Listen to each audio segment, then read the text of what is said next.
আসসালামু আলাইকুম। আশা করি সবাই ভালো আছেন। একটি গুরুত্বপূর্ণ বিষয়ের উপর আলোচনার জন্য আসলাম। আলোচনার বিষয়টি হলো ইরান আর আমেরিকা আর ইসরায়েলের যুদ্ধ।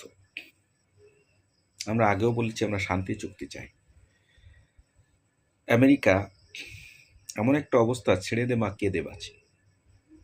মানে একটা গল্পে আছে যে একটা মাতব্বর একজন মেম্বার গ্রামের এক দরিদ্র বাড়ি গেছে তাকে মারতে ধরতে, কিন্তু এমন একটা অবস্থা হয়েছে লাঠি শুটানি 3 জন গেছে, ওখানে যেয়ে দেখে 9 জন।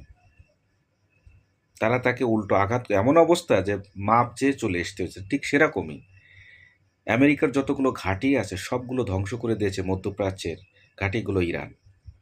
ইরান যে কত বড় শক্তিশালী সেটা আমেরিকা কখনো বুঝতে পারে, যা আমেরিকার সাবেক প্রেসিডেন্টরা বুঝতে পেরেছিল বলে তারা কখনো ইরানে আঘাত করতে যায়নি।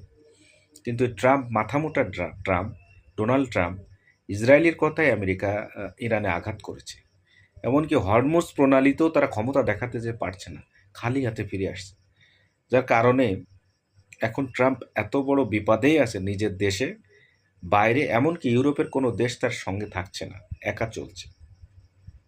এদিকে চীন এবং রাশিয়া আমেরিকাকে ধ্বংস করার জন্য বা তার ক্ষমতা নামিয়ে আনার জন্য, বিশ্ব থেকে তার ক্ষমতা কমানোর জন্য তারা ইরানকে সবসময় সহযোগিতা করে যাচ্ছে। এমনভাবে সহযোগিতা করছে যে ইরানকে তারা দমাতে পারছে না। আসলে উচিত আমেরিকার বা ডোনাল্ড ট্রাম্পের অহংকার সব কিছু দূর করে, দম্ভ চূর্ণ করে ইরানের সাথে চুক্তি করা, বিশ্বে শান্তি প্রতিষ্ঠা করা। এখন আমেরিকার ট্রাম্প একলা চলো নীতিতে চলছে, কতদিন চলতে পারবে জানি না। তবে আমেরিকার ডলার পতন বা আমেরিকার পতন খুবই শীঘ্রই শুরু হয়ে গেছে। আমেরিকার মোড়লগিরি আর থাকবে না।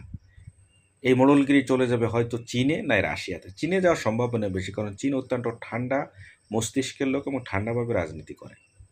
বিশ্বে এমনভাবে চলে যে কাউকে বুঝতে দেয় না, কিন্তু সহযোগিতার হাতটা কিন্তু চীনই দেয় আগে বেশি, আমেরিকার বিপক্ষে যারা আছে তাদেরকে। আমরা চাই যে ট্রাম্প তার ভুল বুঝতে পারুক, পৃথিবীর সমগ্র দেশে শান্তি প্রতিষ্ঠা হোক এবং এই একলা চলো নীতি থেকে বেরিয়ে আসুক। তা নাহলে কোনো একটা সময় ট্রাম্প নিজেই বড় কোনো অসুখে ভুগবে এবং বড় কোনো বিপদে পড়ে যাবে। আর একলা চলো নীতিতে চলে বেশি দূর এগোনো যায় না। আশা করি এই যুদ্ধ বন্ধ হবে। ধন্যবাদ, ভালো থাকবেন।